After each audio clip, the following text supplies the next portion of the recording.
तर आज सकाळ जेवण का? तर नमस्कार मंडळी, आज आहे आजी आजोबांचे पुण्यवचन असंच काहीतरी म्हणतात. आणि आज आपलं टी शर्ट बघा एकदम भारी वाटतं ना, राजापूर आमचा स्वर्ग नवीन प्रिंट छापले आणि जेवणाला सुरुवात झाली.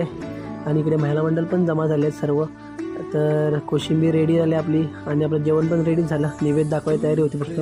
आणि इकडे वडे तयार आहेत आणि इकडे बहिणाबाई आपली अभ्यास करते. रोज अभ्यास चालू असतो हिचा, काय कधी स्थार नसतो. आणि इकडे वहिनीसाहेब आपले वडे तळते व वडे वेडे झालेत. आणि आपली भाजी पण रेडी आहे, भात पण रेडी झाला आहे आणि सर्व मंडळी जमा झालेत जेवायला.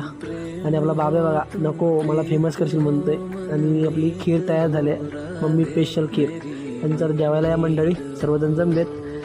आणि इकडे बाब्या खुश म्हणतो, मला दक्षिणा का द्यायला लागलेत. म्हणजे ही प्रथा असते एक, म्हणजे आपल्या वडिलांच्या नावाने उपास काही ठेवतात तर त्यांना दक्षिणा द्यायला पाया पडून घ्यायचं. आणि इकडे जेवण झालं, पहिली झाडू मारते आणि रात्री भजन ठेवलं, भजन झालं आपलं. आणि आजचा व्हिडिओ कसा वाटला